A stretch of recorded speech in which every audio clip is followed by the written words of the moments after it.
जय श्री कृष्णा। कहते हैं प्रार्थना हमेशा हृदय से होनी चाहिए, शब्दों से नहीं, क्योंकि भगवान उनकी भी सुनते हैं जो बोल नहीं सकते। नमस्कार दोस्तों, मैं आपका मित्र सांवर चौधरी आप सभी मित्रों का आपके अपने YouTube चैनल सांवरिया ऑफिशियल पर एक बार फिर से हार्दिक स्वागत करता हूँ, जहाँ पर मिलते हैं आपको आध्यात्मिक ज्ञानवर्धक और स्पिरिचुअल मोटिवेशनल वीडियोस। आज के इस वीडियो में हम जानेंगे श्रीमद् भगवत गीता के 12वें अध्याय से मिलने वाली सीख और शिक्षाओं के बारे में। दोस्तों, अधूरा ज्ञान हमारे किसी काम का नहीं होता, इसलिए इस वीडियो को अंत तक देखें और आखिर में आपने इस अध्याय से क्या सीखा कमेंट करके ज़रूर बताएं। और अगर आप इस चैनल पर पहली बार आए हैं तो चैनल को सब्सक्राइब कर नोटिफिकेशन की बेल आइकन को ज़रूर दबाएं, क्योंकि आपको इसी से संबंधित वीडियोज़ आगे भी मिलते रहेंगे। तो दोस्तों, इससे पूर्व के वीडियो में श्रीमद् भगवत गीता जी के 11वें अध्याय में हमने जाना कि धनुर्धर अर्जुन के आग्रह करने पर भगवान श्री कृष्ण उन्हें अपना विराट विश्वस्त रूप दिखाते हैं। अब तक के अध्यायों में भगवान श्री कृष्ण ने अपने सखा और भक्त अर्जुन को अपने विराट स्वरूप के दर्शन दिए, जो अर्जुन के मन में इच्छा थी। श्री कृष्ण ने अपनी उन विभूतियों के बारे में बताया जिनके बारे में कि अर्जुन को पता नहीं था। अर्जुन ने अपने जीवन में महाभारत के उस समय तक जब श्रीमद् भगवत गीता भगवान श्री कृष्ण ने सुनाई, तब तक अर्जुन ने भगवान श्री कृष्ण को केवल और केवल अपना एक मित्र माना था। लेकिन जब भगवान श्री कृष्ण के दिव्य रूप के उसने दर्शन प्राप्त कर लिए, तब उसे समझ आया कि मेरे साथ तो साक्षात भगवान हैं। अब इस 12वें अध्याय में, क्योंकि अर्जुन उनके सखा हैं, अनुराग भी अर्जुन है। जो आप अपने मन में प्रभु के लिए प्रेम और उल्लास लेकर आते हैं, वही अर्जुन है। जब आपके मन में इतना अनुराग आ जाता है कि आप अर्जुन की स्थिति में पहुंच जाते हैं, तब भगवान आपको अपना अनन्य सखा मान लेते हैं, मित्र मान लेते हैं, और आपको वह सारी विभूतियां बताते हैं जो श्रीमद् भगवत गीता के माध्यम से अर्जुन को बताई।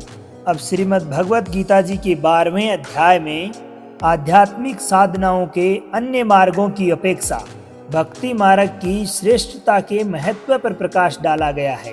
अर्थात इस अध्याय में भगवान श्री कृष्ण भक्त और भक्ति के महत्व को उजागर करते हैं। इस अध्याय के माध्यम से हम जानेंगे कि हम अपने लक्ष्य के प्रति कैसे अडिग रह सकते हैं और एक विद्यार्थी को अपने विद्यार्थी जीवन में क्या करना चाहिए। तो चलिए विस्तार से जानते हैं श्रीमद् भगवत गीता जी के 12वें अध्याय से मिलने वाली सीख और शिक्षाओं के बारे में। 12वें अध्याय के प्रारंभ में भगवान श्री कृष्ण कहते हैं कि हे अर्जुन, जैसा तूने देखा तेरे सिवाय ना कोई पाया है और ना ही कोई पाएगा, किंतु अनन्य भक्ति और अनुराग स्वरूप जो भी मुझे भजने लगता है, मेरी आराधना करने लगता है, वह मुझे देख सकता है, मुझे जान सकता है, यहाँ तक कि मुझ में प्रवेश भी पा सकता है। अर्थात अपनी इस आत्मा को परमात्मा में विलीन कर सकता है। इस अध्याय का प्रारंभ अर्जुन द्वारा भगवान श्री कृष्ण से पूछे गए इस सवाल से होता है। अर्जुन पूछते हैं कि योग में किसे पूर्ण माने, क्या जो भगवान की साकार रूप में भक्ति करते हैं उन्हें, या वे जो निराकार ब्रह्मा की सदैव उपासना करते हैं उन्हें। इसका उत्तर देते हुए भगवान श्री कृष्ण कहते हैं कि हे अर्जुन, ये दोनों ही मार्ग व्यक्ति को भगवत प्राप्ति की ओर ही ले जाते हैं, किंतु वे उनकी साकार रूप में पूजा करने वाले भक्त का श्रेष्ठ योगी के रूप में सम्मान करते हैं। वे स्पष्ट करते हुए कहते हैं कि मायाबद्ध देहधारियों के लिए उनके निराकार अव्यक्त रूप की आराधना करना कष्टदायक और अत्यंत कठिन है, जबकि साकार रूप की आराधना करने वाले भक्त अपनी चेतना के साथ भगवान में विलीन हो जाते हैं और उनके प्रत्येक कर्म भगवान को समर्पित होते हैं तथा वे शीघ्रता से अपने जीवन मरण के इस चक्र से मुक्ति भी पा लेते हैं। इसलिए भगवान श्री कृष्ण अर्जुन को अपनी बुद्धि उन्हें समर्पित करने और अपने मन को केवल उनकी परममय भक्ति में स्थिर करने के लिए कहते हैं। किंतु ऐसा प्रेम प्राय संघर्षमय आत्मा के लभ्य नहीं होता। इसलिए भगवान श्री कृष्ण अर्जुन को अन्य विकल्प देते हुए कहते हैं कि यदि अर्जुन कोई अपने मन को पूर्ण रूप से भगवान में एकाग्र करने की अवस्था प्राप्त नहीं कर सकता, तब उसे निरंतर अभ्यास द्वारा पूर्णता की अवस्था को प्राप्त करने का प्रयास करना चाहिए। भक्ति कोई रहस्यमय उपहार नहीं है, इसे केवल निरंतर प्रयास से ही पोषित किया जा सकता है। यदि अर्जुन इतना भी नहीं कर सकता, तब भी उसे पराजय स्वीकार नहीं करनी चाहिए, अपितु इसके विपरीत उसे केवल श्री कृष्ण के सुख के लिए अपने कर्तव्यों का पालन करना चाहिए। यदि उसके लिए ऐसा करना भी संभव नहीं, तब उसे अपने कर्म फलों का त्याग कर देना चाहिए और अपनी आत्मा में स्थित हो जाना चाहिए। अब आगे भगवान श्री कृष्ण बताते हैं कि अपने लौकिक क्रमों से श्रेष्ठ ज्ञान का अर्जन करना है, और ज्ञान अर्जन करने से भी श्रेष्ठ है ध्यान, और ध्यान से भी श्रेष्ठ है अपने कर्म फलों का त्याग कर देना, जो तुरंत परम शांति प्राप्त करने के मार्ग की ओर ले जाता है। इस अध्याय में उनके प्रिय भक्तों के गुणों का वर्णन किया गया है, जो भगवान को अत्यंत प्रिय हैं। इस अध्याय के प्रारंभ में अर्जुन कहते हैं, एवं सतत युक्ता ये भक्ता सत्वाम पर्युपासते ये चापेक्षरम व्यक्तम तेसाम के योग वित्तमः। अर्थात अर्जुन ने भगवान से पूछा कि आपके साकार रूप पर दृढ़ता पूर्वक निरंतर समर्पित होने वालों या आपके अव्यक्त निराकार रूप की सदैव आराधना करने वालों में से आप किसे योग में पूर्ण मानते हैं। इस बात का उत्तर देते हुए भगवान श्री कृष्ण कहते हैं कि मयया वैसे मनो ये माम नित्य युक्ता उपासते श्रद्धया पर्योपेतास्ते मे युक्तमा मतः। अर्थात मेरे वो भक्त जो मुझ में ही अपने मन को स्थिर रखते हैं और सदैव दृढ़ता पूर्वक श्रद्धा के साथ मेरी भक्ति में तल्लीन रहते हैं, मैं उन्हीं को सर्वश्रेष्ठ योगी मानता हूँ। अतः अर्जुन ने ये जब प्रश्न पूछा कि हे भगवान, आपको क्या मानकर पूजना ज़्यादा अच्छा है, साकार रूप या फिर निराकार रूप, तब श्री कृष्ण बताते हैं कि जो भक्त मन को एकाग्र करके श्रद्धा से युक्त होकर मेरे सगुण रूप परमेश्वर को भजते हैं, वो भक्त मुझे सदैव श्रेष्ठ लगते हैं।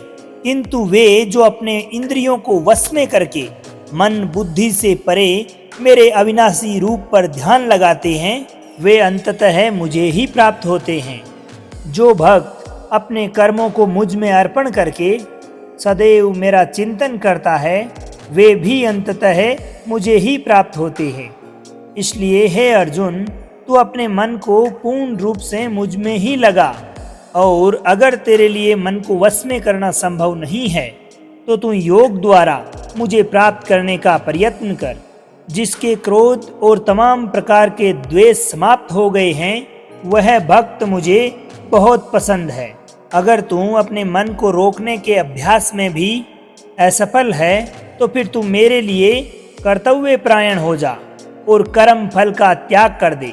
अभ्यास से ज्ञान श्रेष्ठ है, ज्ञान से मुझ परमेश्वर का ध्यान श्रेष्ठ है, और इस ध्यान से भी श्रेष्ठ है सभी कर्मों के फल का त्याग करना, जिससे व्यक्ति को तुरंत ही शांति मिलती है।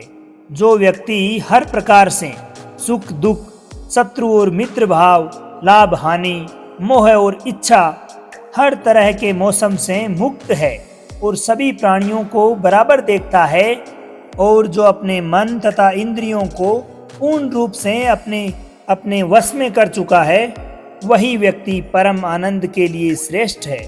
जो निंदा और प्रशंसा को एक समान समझता है, जो किसी भी स्थान पर किसी भी भोजन के साथ रह सकता है, अर्थात जो कुछ भी मिल जाए उसी में संतुष्ट रहता है, वही भक्त मुझे श्रेष्ठ लगता है।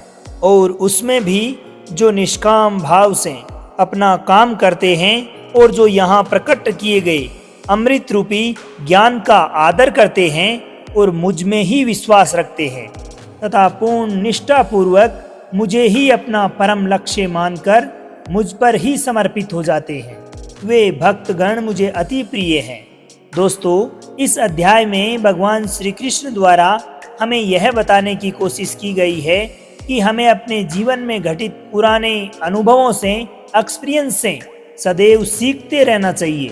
एक विद्यार्थी को अथवा एक ऐसे इंसान को जिसने अपने जीवन में ऐसा बड़ा टारगेट निश्चित कर रखा है, जो अपने जीवन में कुछ बहुत बड़ा करना चाहता है, उसे अपने आप को अपने गुरु के प्रति समर्पित कर उनके द्वारा दिखाए गए उचित मार्ग का चयन करके अपने लक्ष्य की प्राप्ति के लिए सदैव कर्म करते रहना चाहिए। ऐसे इंसान को अपने जीवन की आसक्तियों से पूर्ण रूप से मुक्त हो जाना चाहिए, कम खाना चाहिए और हर प्रकार की भावनाओं से ऊपर उठकर सिर्फ मैं अपना लक्ष्य कैसे प्राप्त करूं या मैं अपने सपनों को कैसे पूरा कर सकता हूं, इसी का चिंतन करते रहना चाहिए, इसी का ध्यान करते रहना चाहिए। अगर कोई इंसान अपने टारगेट के प्रति पूर्ण रूप से डेडिकेट होकर उसी का ध्यान करता है, उसी के बारे में सोचता है, बाकी अपने जीवन में आने वाले तमाम प्रकार के उतार चढ़ाव, सुख दुख अथवा कैसी ही परिस्थिति हो, उसको नेग्लेक्ट कर देता है, तो ऐसा इंसान बहुत ही कम समय में अपने लक्ष्य को प्राप्त करता है।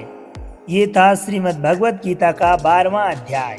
दोस्तों, मैं आशा करता हूँ कि आपने इस वीडियो से बहुत कुछ सीखा होगा। अगर आपको वीडियो अच्छी लगी हो तो वीडियो को लाइक कर कमेंट में राधे राधे अवश्य लिखें और अपने दोस्तों के साथ भी साझा करें। तो दोस्तों, अब आज्ञा दीजिए आपके मित्र सांवर चौधरी को। मिलते हैं श्रीमद् भगवत गीता जी के 13वें अध्याय की सीख और शिक्षाओं के साथ।